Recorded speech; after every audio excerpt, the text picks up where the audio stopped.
우리 한국에 있는 말 가운데 여자 팔자는 두루박 팔자와 같다 그런 말 있습니다. 혹시 들어보신 분 있습니까? 두루박이 뭐예요? 예, 샘에 동네 샘에 물 두루박을 내려서 물을 푸는 겁니다. 두루박 팔자다라는 얘기는 누구를 만나냐에 따라서 참 다른 거예요. 우물가에 물이 있는데 그 물을 누가 물 두루박을 잡냐에 따라서 달라지는 거예요. 참 그런 것을 느끼는 게 성경에 있는 많은 분들 가운데 누구를 만났느냐에 따라서 정말 인생이 바뀐 사람들이 많습니다. 대표적인 사람이 다윗이죠. 다윗은 원래 목동이었습니다. 양치는 목동이었는데 사무엘을 만나고 나니까 사무엘이 그를 안수했어요. 그리고 왕으로 그를 이끌어갔습니다. 성경에 있는 많은 인물들 가운데 예수님을 만나고 나니까 인생이 바뀐 사람들이 많습니다. 할렐루야. 그런데 우리도 누군가 좀 만나고 싶지 않아요? 정말 나를 도와줄 사무엘 같은 사람 만났으면 좋겠다. 할렐루야. 근데 사무엘은 다 죽어버렸잖아요. 그럼 찾아가도 만날 수 없고 지금 만날 수 있는 분을 만나야 됩니다. 여러분, 예수님을 지금 만날 수 있을까요? 없을까요? 어떤 사람은 예수님, 아휴, 참 내가 잘못하고 났어. 내가 2000년 전에만 태어났더라면은 내가 했던 걸어서라도 예루살렘에 가가지고 예수님 만났을 텐데. 내가 시대를 잘못 태어나가지고 말이야. 응? 이렇게 돼버렸네. 맞습니까? 여러분, 예수님 지금 이 시대도 만날 수 있을까요? 할렐루야. 여러분, 예수님은 어저께나 오늘이나 앞으로도 동일합니다. 그분을 만날 수 있어요. 예수님 만나고 나면은 인생이 바뀝니다. 지금도 부활하셔서 우리와 함께 계신 그분입니다. 그분을 만날 수 있어요. 오늘 누가복음 5장에는 예수님을 만났던 동네 청년들이 있습니다. 예수님께서 게네사렛 호숫가에 서셨습니다. 게네사렛이라는 말은 풍요의 동산이란 뜻이에요. 풍요의 동산. 갈릴리가 호수인데 큽니다. 한 바퀴 운전해가지고 도는데도 시간이 한 거진 2시간 정도 걸린 것 같아요. 호수가 꽤 한 바퀴 도는데 큽니다. 그런데 크다 보니까 여기는 동네에 따라서 이름이 달라요. 어떤 때는 그걸 갈릴리 호수라고도 얘기하고 또 딴 사람들은 뭐라고 그래요? 거기를 디베랴 호수라고도 얘기를 해요. 디베랴 지역에서는 자기 디베랴 호수니까 큰 호수가 일단 크다 보니까요. 그 다음에 게네사렛 동네에서는 그것을 게네사렛 호수라고 얘기합니다. 다 그게 갈릴리 호수예요. 뭐냐 크다 보니까 밑에서는 뭐라고 부르고 옆에서는 다 이름을 달리 부르는데 이 게네사렛 호수가. 그럼 왜 이 게네사렛이라는 말을 붙였을까? 풍요의 동산인데 거기는 물때가 좋은가 봐요. 무슨 얘기예요? 고기가 잘 잡히는 거예요. 그래서 게네사렛 풍요의 동산 이렇게 이름을 붙인 겁니다. 그러니까 거기 가서 고기 잡으면 잘 잡혀요, 안 잡혀요? 아마 그 이름들 가운데 제일 많이 잡혔던 동네가 거기 같아요. 그래서 그 이름을 게네사렛이라고 불렀죠. 그러니까 당연히 제자들도 전에 예수님 만나기 전에 호숫가에서 고기를 잡았습니다. 그런데 이 고기를 잡았는데 밤새도록 잡았는데 한 마리도 못 잡았어요. 5절 말씀이 그렇게 기록합니다. 시몬이 대답하여 이르되 선생님 우리들이 밤이 새도록 수고하였을 때 잡은 것이 없습니다. 말은 풍요의 동산에 가지고 게네사렛인데 고기는 한 마리도 못 잡은 거예요. 밤새도록 잡았는데 여러분들 어부가 밤새도록 고기 잡았을 때 한 마리도 못 잡으면 기분이 어떨 것 같습니까? 자녀들이 아빠 아침에 고기 잡아가지고 선창가에 옳고 기다리지 않겠어요? 우리 아빠 얼마나 많이 잡았을까? 그 다음에 그 부인들은 또 어떻게 생각할 것 같아요? 부인들은 그릇 가지고 나가가지고 우리 남편이 고기 잡아오니까 이거 팔기도 하지만 몇 마리 갖다가 찢어 먹고 볶아 먹고 그래가지고 희망이 부풀어가지고 다라이 같은 거 들고 남편 올 걸 기다릴 겁니다. 그런데 만약에 선창가에 가기는 갔는데 고기를 한 마리도 못 잡았다. 그럼 애들이 뭐라 할 것 같아요? 에이, 우리 아빠 한 마리도 못 잡았네. 아마 애들은 울 거예요. 부인들은 어쩔 겁니까? 거기서 뭐 해가지고 한 마리도 못 잡았냐고 말이야. 응? 그렇게 하고 싶지만 남편도 상처받을까 봐 몰래 그저 못 본 척하고 집 먼저 가가지고 아침을 찾을 거예요. 참 이런 슬픈 모습이 지금 오늘 본문에 이루어지고 있는 겁니다. 이 게네사렛 호숫가예요. 그런데 예수님께서 그 고기를 한 마리도 못 잡아가지고 참 이런 어려운 그들 가운데 예수님께서 오셨습니다. 왔을 때 제자들은 어땠느냐? 날 샜대요. 보통 날 샜다는 말은 언제 쓸까요? 이젠 틀렸다. 그럴 때 우리 남한에서 보통 씁니다. 날 샜어. 장사 안 돼. 날 샜어 오늘. 한 마리도 못 잡았을 때 날 샌 겁니다. 이 사람들이 제자들이 지금 날이 새버렸어요. 근데 한 마리도 못 잡고 그냥 들어가가지고 그물을 그래도 어떻게 해요? 내일 또 그물 또 던져야 되니까 거기서 낙심하면서 그물을 씻고 있습니다. 그물 고치고 있다고 2절에 얘기해요. 어부들이 배에서 나와서 그물을 씻는지라. 자, 그런데 아니 예수님께서 그 배에 와가지고 얘기를 하는 거예요. 시몬아, 좀 배 좀 조금 띄워줄 수 있겠냐? 아, 지금 남은 고기 한 마리도 못 잡아가지고 응? 기분 나쁘고 응? 괴로운데 배 좀 빌려달라고 하니 여러분 빌려주려고 생각하겠어요? 빌려줄 마음이 없지요. 그런데도 베드로는 빌려줍니다. 그래서 예수님께서 육지에서 조금 떼서 거기서 무리들을 가르칩니다. 그게 왜 그랬냐면은 사람들이 워낙 많이 몰려드니까 그저 사람들에게 말씀을 잘 가르치기 위해서 조금 배 타고서 조금 떨어진 곳에서 아마 모르긴 하더라도 바람이 그 호숫가에서 육지 쪽으로 불어왔을 것 같아요. 그리고 예수님께서 배 좀 빌려달라. 그리고 예수님 배에서 말씀을 딱 들었는데 사람들이 그 말씀을 잘 들었습니다. 근데 말씀을 다 마친 다음에 시몬에게 얘기합니다. 깊은 데로 가서 그물을 내려 고기를 잡으라. 보통 사람 같으면 어떻게 해요? 아니, 밤새도록 잡았다니까요. 우리 여기서 잔뼈 굵은 사람입니다. 밤새도 한 마리도 못 잡았는데 아니 얘기하려면 그물 씻기 전에 미리 좀 오시지. 그물 다 씻어놓고서 배 그냥 빌려달라고 그래가지고 물에서 좀 떼서 빌려줬더니 이제 말씀을 다 마치고 나서 깊은 데로 가서 그물 내려 고기를 잡으라고 하니 보통 사람 같으면 안 할 것 같아요. 그런데 5절에 시몬이 대답합니다. 선생님, 뭐라고 불렀어요?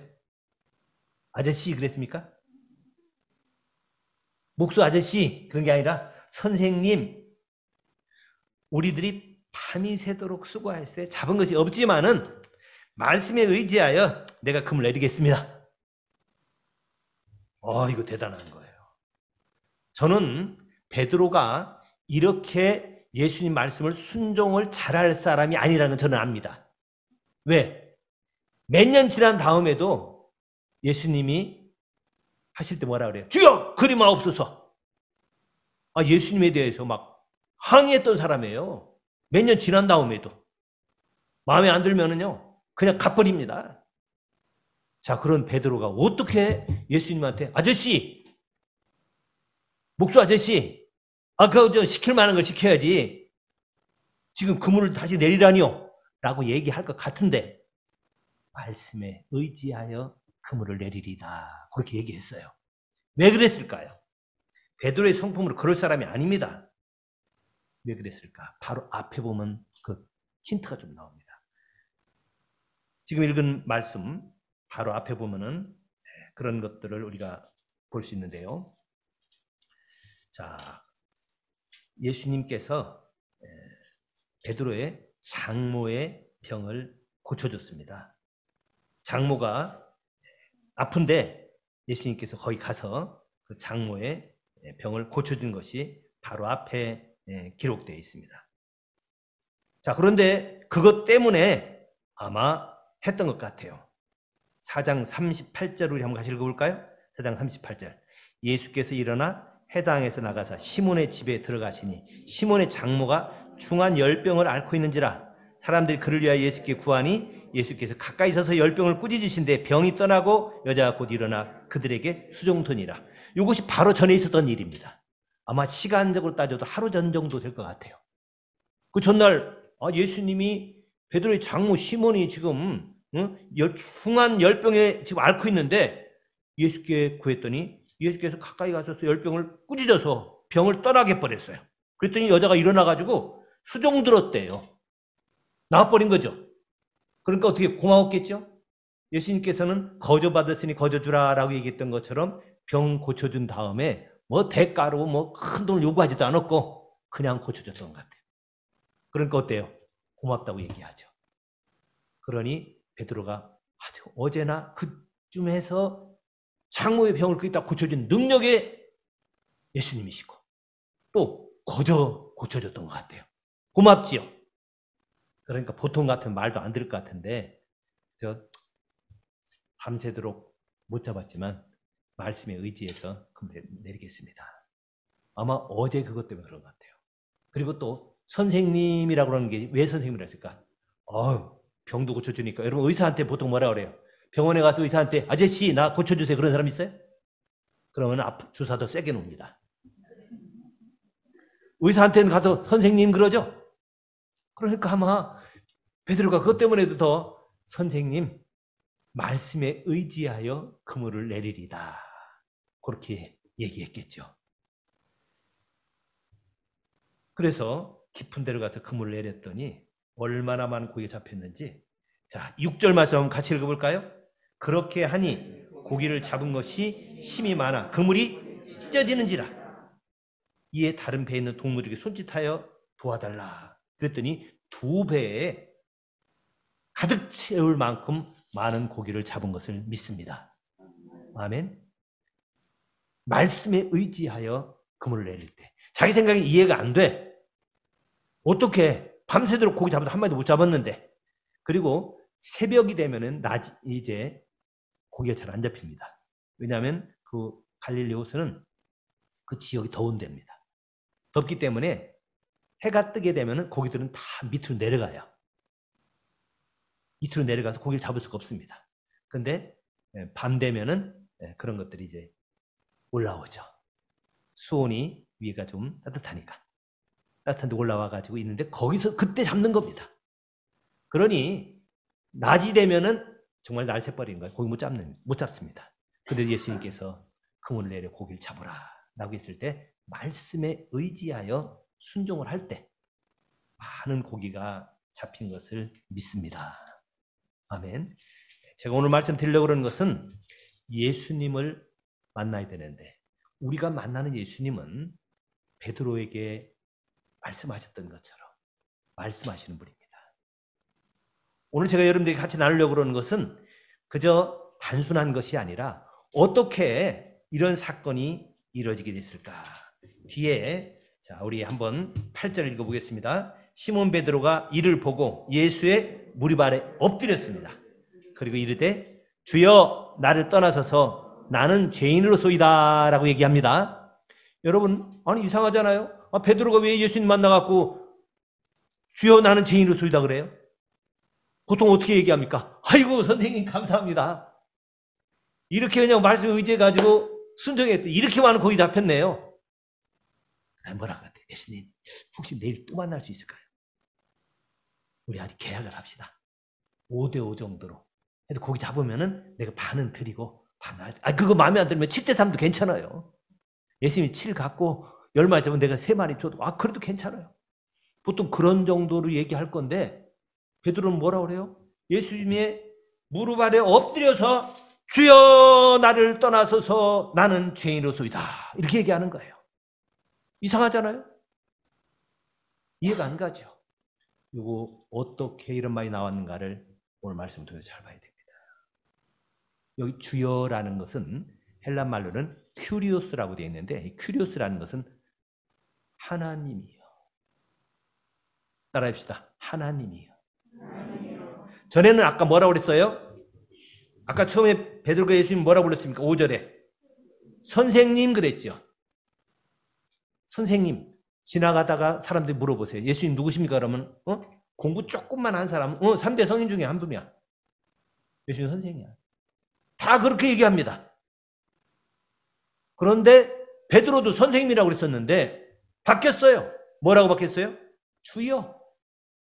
하나님이여로 바뀐 겁니다. 베드로가 누구를 만난 겁니까? 단순한 선생을 만난 것이 아니라 주를 만난 거예요. 주여. 여러분, 예수님을 지금 어떻게 대하고 있는가? 내가 누구를 만났느냐? 주여 하면서 그 창조주이신 예수님. 요한복음 1장에 보면 그분으로 말미암지 않고는 지음 바 된 것이 없다고 그랬잖아요.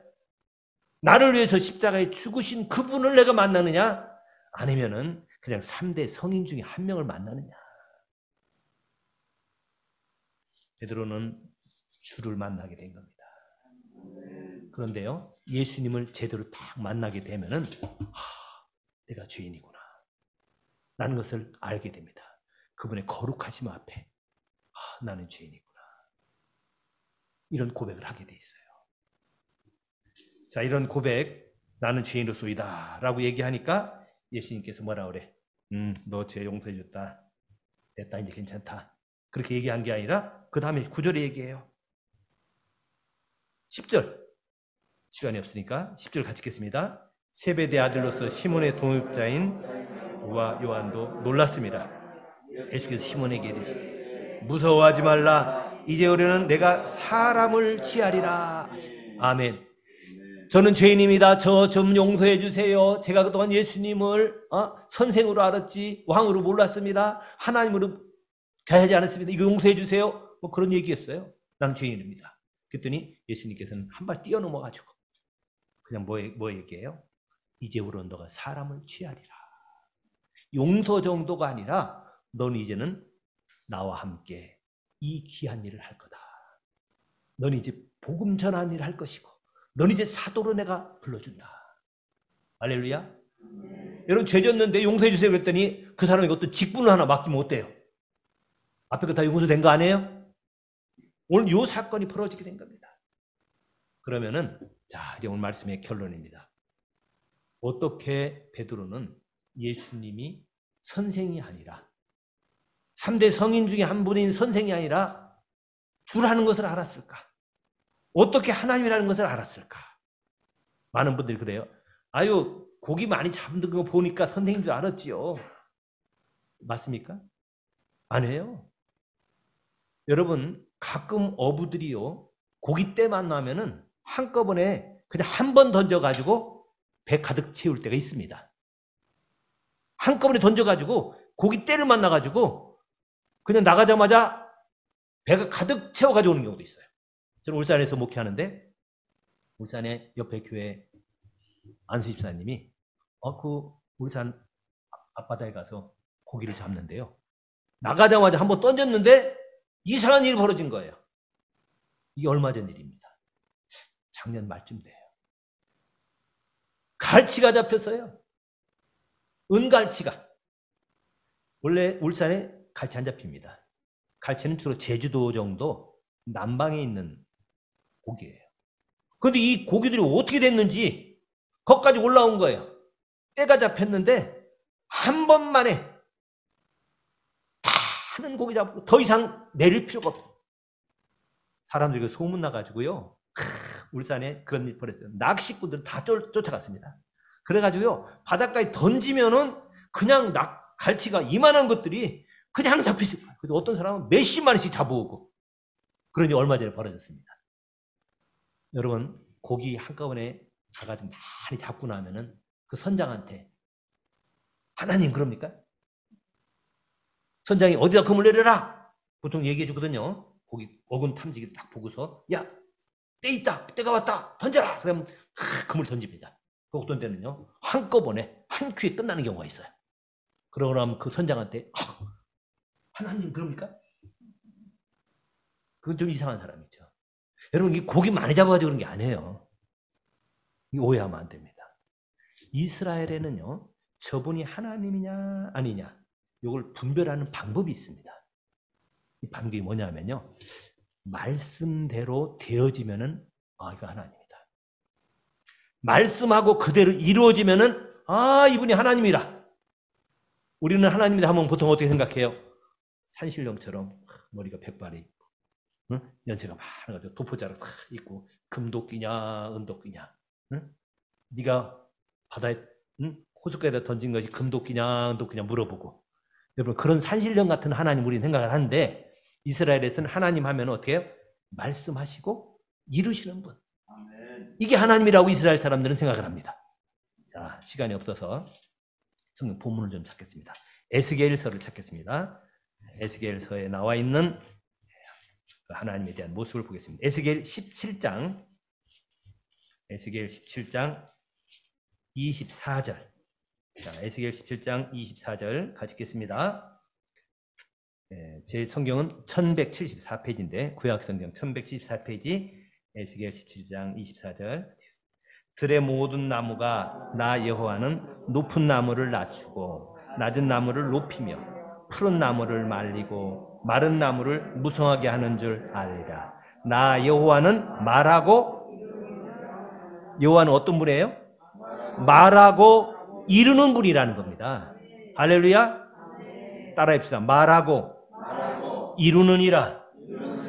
여호와는 말하고 이루느니라. 22장도 읽겠습니다. 여러분 너무 이 얘기는 안 들은 얘기이기 때문에 성경을 여러 군데를 봐야 됩니다. 22장 14절. 22장 14절 에스겔만 보겠습니다. 22장 14절 같이 읽습니다. 내가 내게 보응하는 날에 내 마음이 견디겠느냐? 내 손이 힘이 있겠느냐? 나 여호와가 말하였으니 내가 이루리라. 여호와는 어떤 분이에요? 말씀하시고 이루시는 분이에요. 자, 24장도 또 읽겠습니다. 24장 14절 똑같이 또 읽습니다. 나 여호와가 24장 14절 나 여호와가 말하였은즉 그 일이 이루어질지라. 아멘. 여호와는 어떤 분이에요? 말씀하시고 이루시는 분. 자, 36장도 읽겠습니다. 에스겔 36장 36절 36장 36절 같이 읽겠습니다. 너희 사방에 남은 이방 사람이 나 여호와가 무너진 것을 건축하며 황폐한 자리에 심은 줄을 알리라. 나 여호와가 말하였으니. 할렐루야. 또 한 장 또 읽어요. 37장도 읽겠습니다. 37장 14절. 내가 또 내 영을 너희 속에 두어 너희가 살아나게 하고 내가 또 너희를 너희 고국 땅에 두리니 나 여호와가 이 일을 말하고 이른 줄을 너희가 알리라. 여호와의 말씀이니라. 계속 찾을까요? 오늘 하루 종일 찾아도 다 있습니다. 하나님 어떤 분이에요? 말씀하시고 이루시는 분. 할렐루야. 빛이 있으라 그러고 빛이 만들어져 버리는 겁니다. 금을 내려 고기를 잡으라. 금을 내리면 되는 거예요. 성경에 주 예수를 믿으라. 그리야 너와 내 집 구원 받는다. 할렐루야. 세상 죄를 지고 하는 하나님의 어린 양으로서 예수님께서 내가 너희들의 죄를 담당한다 말씀하셨어요. 그분은 한마디도 빠짐없이 이루시는 분입니다. 그래서 이스라엘 사람들은 하나님이 어떤 분이냐? 말씀하고 이루시는 분. 말씀하시고 이루시는 분. 그분을 만나야 됩니다. 주 예수를 믿으라. 그리하면 너와 내 집 구원받는다. 예수 믿으면 죄 사함 받는다고 말씀했어요.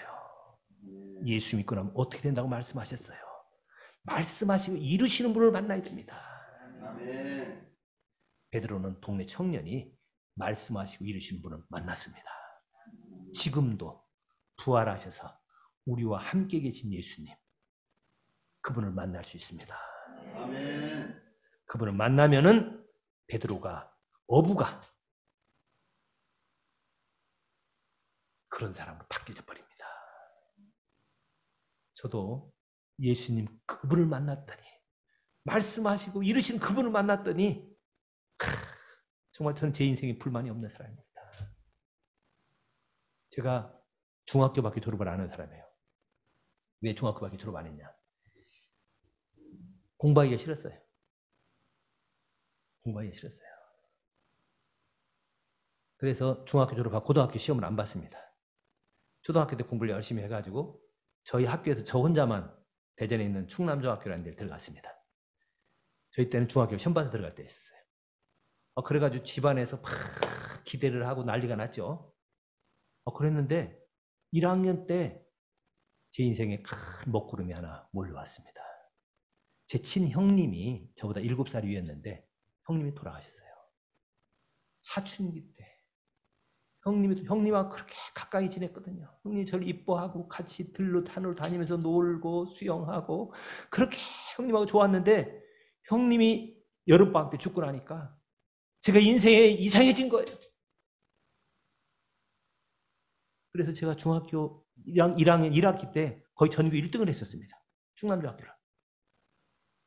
그러니 시골에서 한 명 들어간 학교 거기 가서도 그렇게 잘하니까 얼마나 집안에서 기뻤겠어요. 근데 살고 싶지가 않은 거 그때. 그래서 그냥 괴롭고 인생이 뭐냐. 그래서 이상한 책만 보기 시작한 거예요. 뭐 짜라투스가 얘기한 것들 뭐 죽음에 이르는 병 뭐 이런 거 같은 거. 응? 그래서 죽고 싶어요. 그래서 자살한 사람 이해가 갔습니다. 근데 우리 형님 돌아가시고 나니까 집안이 완전히 쑥대밭이 돼버린 거예요. 막 울고 부모님들이요. 응? 그저 대학생 나이 때 죽게 되니까 젊은이들만 봐도 울고 집안이 완전 초상집이에요. 거기다 나까지도 죽으면은 큰일 날 것 같아서 죽지는 못하고. 제가 교회 가서 친구들은 고등학교 2학년 때 나는 학교도 안 다녔어요. 그 다음에 몸도 너무나 아팠어요. 배작 마르고. 그러니까 집안에서는 이제 바뀌어가지고 그래서 사람만 달라. 저한테 공부하란 말 절대로 안 해요. 그래서 사람만 달라라는 것이 저희 집안에서 저에 대한 바람이 있었습니다. 괴로워서. 근데 교회는 열심히 나갔던 것 같아요. 교회 가서 새벽에 혼자 기도했어요. 근데 기도하는데 사도행전 2장에 있는 것 같아요. 불의 혀같이 갈라진 역사가 저한테 임했습니다. 그 예수님을 제가 만난 거예요. 딱 만나고 나니까 삶의 소망이 들었어요. 어떻게 바뀌었냐면 정말 하나님이 이렇게 계시구나. 나를 정말 사랑하는구나. 내가 우리 형님이 돌아가자 내가 슬픈 사람이고 나는 정말 낙심됐지만 하나님은 이렇게 사랑하시고 하나님 정말 함께 하시구나. 예수님을 만났어요. 그래서 제가 제 입에서 이상한 말이 나온 거예요. 막을 수가 없어. 제 입에서 이상한 언어가 나오는 거예요. 3일 동안 저도 막을 수 없는 막 방언이 나오고 그래서 이상하게 아픈 몸은 나아버렸어요. 그래서 제가 그때부터 공부하려고 집에서 공부하지 말래. 왜? 안 그래도 몸 약해가지고 죽을 것 같은데 그냥 공부하다가 몸 더 약해진다. 공부하지 말라고. 근데 제가 혼자 책을 사가지고 몰래 공부했어요. 숨어서 공부하고. 그래가지고 몇 달 만에 검정고시를 합격을 했습니다. 그리고 지금은 검정고시 쉬워요. 한 40년 전에 검정이 굉장히 어려웠을 때입니다. 그래서 제가 신학대학을 가게 됐습니다. 내가 만난 이분을 다른 사람에게 소개해줘야 된다. 베드로가 예수님 만나니까 인생이 바뀌었던 것처럼 저도 예수님 만나서 바뀌었습니다. 저는 그래서 여러분들에게 제가 만난 예수님, 우리 이 목사님이 만난 예수님, 이 목사님 예수님 안 만났으면 이렇게 목사하면서 이렇게 기쁘게 지내겠어요? 할렐루야? 여러분도 다 마찬가지일 거예요. 그래서 그분을 만나면 돼요. 근데 그분이 말씀하시는 거예요. 저한테 뭐라고 말씀하셨냐면은 너는 모든 사람에게 만천하에 다니면서 복음을 전해라. 할렐루야. 제가 그래서 신학대학 때 성교단체를 만들게 됐고 지금 40년이 넘었는데 전 세계 39개국에 지금 선교사들이 나가 있습니다. 자, 누구를 만나느냐? 저는 열방교회 여러분께서 주님을 깊이 만나시기 바랍니다. 네. 만남의 축복이 우리 가운데 이루어지길 주님의 이름으로 축원합니다. 네. 기도하겠습니다. 새벽에 시간이었으니까 주님을 만납시다. 주님이 어떤 분인지 오늘 저녁 때부터 자세히 또 같이 말씀을 나누게 될 겁니다. 기대하시면서 주님, 저를 만나주신 거 감사합니다. 저는 제가 예수님 그저 선생인 줄 3대 성인 중에 한 분인 줄 알았는데 말씀하시고 이루시는 하나님이시라는 것. 이제 하나님을 만났으니 하나님을 대하듯이 이제 이런 만남이 되길 원합니다. 짧게 기도하시고 돌아가시는데요. 자, 주기도문하고 마친 다음에 여러분들 자유롭게 우리 목사님 나오셔서 나머지 인도하고 마치겠습니다. 우리 각자 기도하시 바랍니다. 하나님 아버지 감사합니다. 주님을 만남의 축복이 우리 가운데 있기를 원합니다. 어저께나 오늘 영원토록 동일하신 주님을 우리가 만나게 되니 감사합니다. 오 주님, 이제 우리가 주님을 만나고